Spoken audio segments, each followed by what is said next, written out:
Speaking of,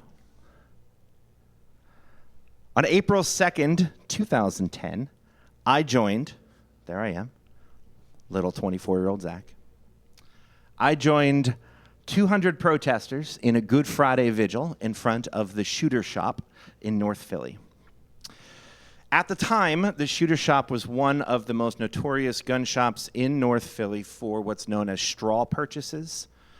That's when a person who cannot legally purchase a gun, because of all kinds of reasons, gets somebody else to go to the shop for them, so they buy it, and then they buy it from the person, and so the whole thing doesn't matter because you still get your gun. And they had refused to sign this 10-point agreement that this group called Heeding God's Call had given to them.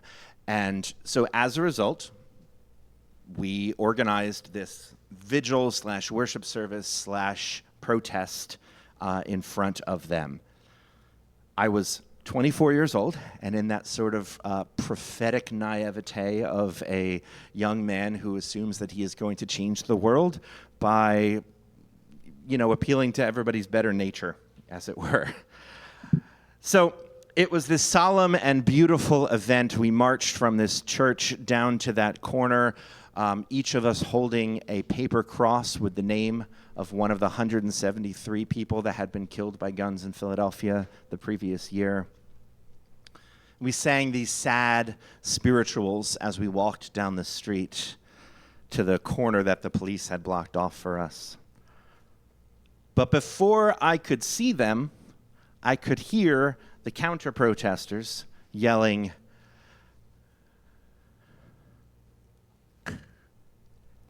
USA, USA. Of course there were counter-protesters. Why wouldn't there be counter-protesters? They had huge American flags and in some cases huge biceps. Look at that guy. He is very, very proud. There are many ways to hold a flag. He has chosen the buffest.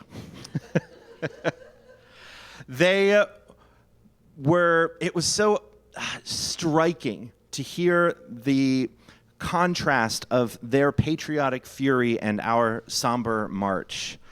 And I could hear my fellow marchers mocking the counter-protesters, calling them, ignorant, hateful, violent, compassionless brutes. And I could also hear the flag wavers through their megaphones insulting us, calling us arrogant, hypocritical, conniving, America-hating heretics. And as I stood there, taking in that cacophony, I couldn't help but see myself on both sides of that. At that point, as a 24-year-old, I was part of a progressive social justice church full of anarchists and dreamers. But just a couple of years earlier, I had been a part of a church and a part of a protest in front of Planned Parenthood. I went and protested a Harry Potter book release. Just a couple of years earlier, I was wearing NRA t-shirts. That could have been me. Just a couple of years earlier, that could have been my pastor. That could have been my dear, dear friends that I know and love and know that they are loving and thoughtful people. I couldn't shake that feeling that I didn't belong on either side of this protest. And so I did a little research afterwards, and I found the online forum where these people had organized this counter-protest, and I joined that forum. And I made a post, which I took hours to craft. And in that post, I introduced myself as a longtime gun owner. My first job was at a shooting range in Bucks County. And I believe in the Second Amendment, and I want everyone to own guns and all of that. And also expressed my shock and sadness that upon moving to Philadelphia the year before, had seen with my own eyes how prevalent gun violence is in the city. And how it struck me as I was standing there at this protest that both sides essentially wanted the same thing. Both sides wanted illegal guns off the street, one because they don't want people to get shot, and the other because they're tired of being scapegoated and having their legal guns taken from them because of criminal activity. And I thought to myself, people, wonderful people, thoughtful people on this forum, can we work together? if we have the same ends, is it possible for some people here to sit down with some people from heeding God's call? I'll be the mediator as somebody who belongs in neither place or in both places. Can we tackle our common cause together? Now, again, 24, naive, full of optimism and hope that I'm going to save the world by myself. I kind of imagined this is going to be one of those defining moments in my life. Something that maybe a journalist might write about for the Inquirer or something. Something that activists might study in the future. I don't know. Let me tell you, I severely misjudged the situation. I found the forum, again, I went back and I found where I had posted, and I reread all 7 pages worth of discussion, and I felt physically ill afterwards. It ruined my whole day. No one in that forum wanted to discuss alternatives. They wanted to attack me and the people that I was with. Despite all of my best efforts to lull them into a false sense of security that I'm one of you, they saw through it because I used words like illegal guns, right? They see that and they go, no gun is illegal. The people that use it for crime. But a gun is just an object. You could use a stick or a stone, or, the sort of things that people say. But instantly, they didn't trust me anymore because they heard that, they saw that catchphrase and they were like, this person's a liberal, they don't belong here, they're trying to destroy us. They saw me as an enemy and they destroyed me as an enemy. Meanwhile, when I went to my anti-gun folk and gave them the same speech, they thought that my intentions were noble and they were kinder to me, but they told me it would never work, that I was being naive and dumb. They said, those people all live in Bucks County. They're too focused on their own lives that they can't be bothered to think about us in the city. You'll never reach them with facts or compassion, so don't even waste your time. So that was fun. As I have often said to Lisa, bridges get walked on from both sides. So now, 14 years later, I have grown in my wisdom and knowledge of the world and of people, but I still think I was right. I still think that both sides of that protest fundamentally wanted the same thing, but were so blinded by all kinds of things that they couldn't see that. They so fundamentally misunderstood the other side's motivations and goals. But there's something deeper at here keeping us apart, something more fundamental about the way that we speak truth to power as we see it. How many of us have spent our lives speaking truth to power only to see nothing change at all? Like running up against a brick wall time and time and time again. And I think, as usual, there is wisdom in Scripture that speaks to this situation that still applies to us today. In our reading today, in that terrible, terrible reading, we meet David at his most powerful and his most dangerous, his most twisted. He's never been a more dangerous man in his entire life. He just assaulted this woman, murdered her husband to cover it up, and rushed to marry her to make himself look like a virtuous king. He's gaslighting the whole nation. How do you think this is going to go if Nathan, the prophet, shows up at his door and directly confronts him and says, David, I know what you did, and it is wrong. You abused your power and did awful things in the sight of the Lord. What do you think is going to happen? This man just made Uriah disappear. Do you think that Nathan is likewise going to find himself in the bottom of a well somewhere in Samaria? Yeah. So instead of coming at him directly, Nathan crafts a story about a man who had a very special lamb. See, he knows that before David was a powerful king, he was a sensitive runt of a boy who used to write songs out in the fields with his beloved sheep. He knows what it is like to deeply care for animals. And so Nathan uses that to speak to David's heart. So the story goes that a rich man who had hundreds of sheep took the one beloved sheep that this poor man had that he had treated like family and slaughtered it and cooked it for a meal for some stranger that was passing by. And this struck a nerve with David, who assumed this was a real story and that Nathan was coming in, hey, judge this for me, and demanded that this man pay it back, basically be executed for his crimes. And then when David is at his most impassioned, Nathan hits him with the old Uno reverse card and says, oh, actually, this is you. I know what you have done. And this is the brilliance, I think, in Nathan's strategy.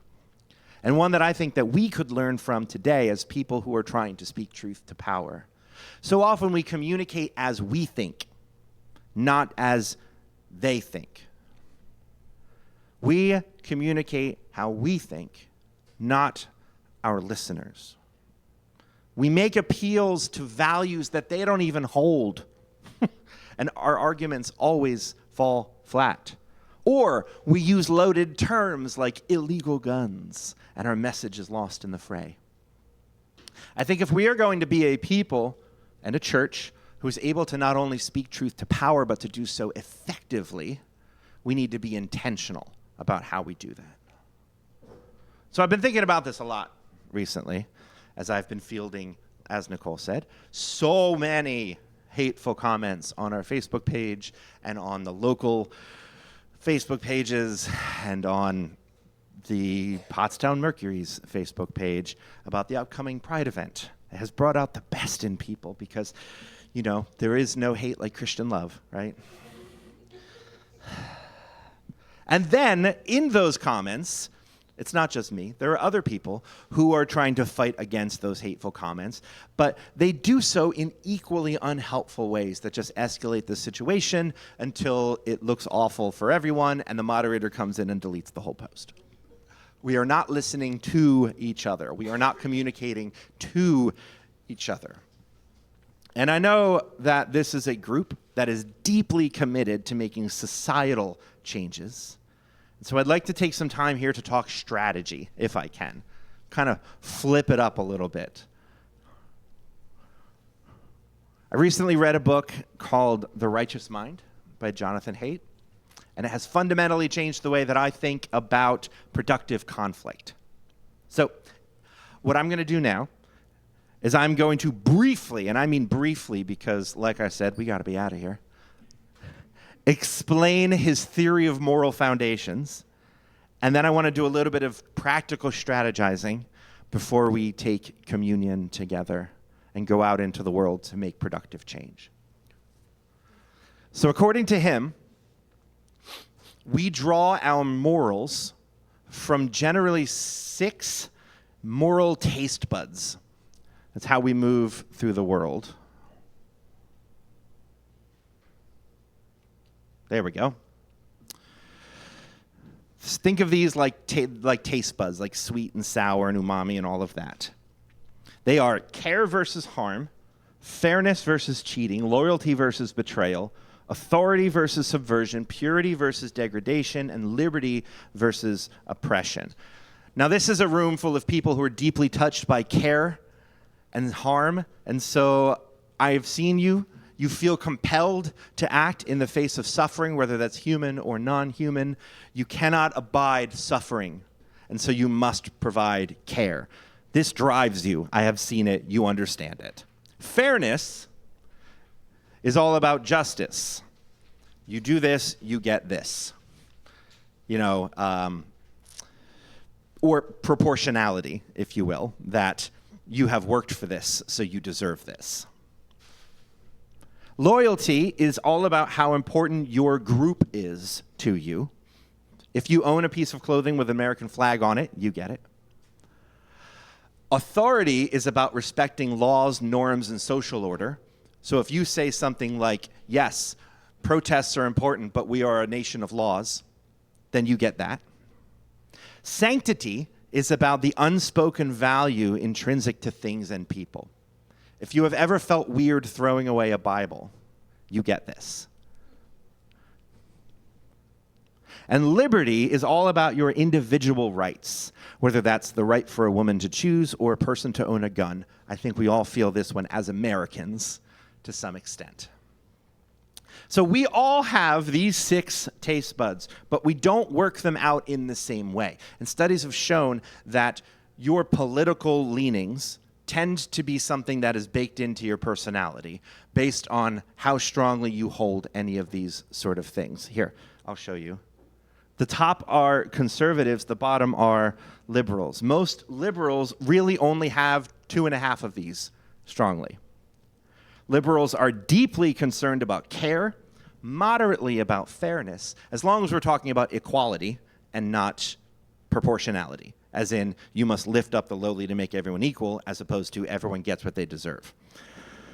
And a little about liberty. Conservatives, meanwhile, are pretty even across the board. And this is where a lot of our arguments fall flat. And this is why so many angry trolls do not respond well to me week in and week out. Because somebody on Instagram will look at this reel and they will see the rainbow flag behind me, and they will get very upset by the rainbow flag behind me. And they're not as concerned about the care and harm that are done to LGBT people, because their souls also feel challenged by all of these other things, by the loyalty to their group, by the perceived authority of Scripture, by the sanctity of human sexuality as they see it. So then when a liberal attacks them, calling them heartless or appealing to individual liberty, they're only hitting 2 of the 6 taste buds. And so it doesn't sink in. So to a social conservative, when a social liberal comes at them with 2 of the 6, they're like, wow, what a weak argument. These people aren't thinking clearly, because they're imagining they have a more full moral taste palette, if you will. Does that make sense? Keep in mind, none of you are these things. These are averages. We all kind of fall in here in different ways, shapes, and forms. Like the loyalty one for me is shockingly low.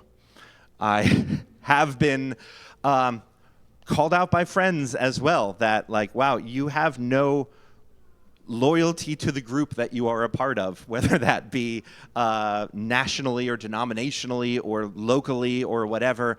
I often feel like, hey, if the authority is bad, then shut it down and start over. That gives me a little bit of an anarchist bent. So I have a really hard time relating to people who have a strong loyalty sense. So this is the part where we talk together about strategy. Because if we're thinking in terms of this, of people moving through the world and understanding the world with certain moral taste buds, how might we better speak truth to power given these sorts of social dynamics?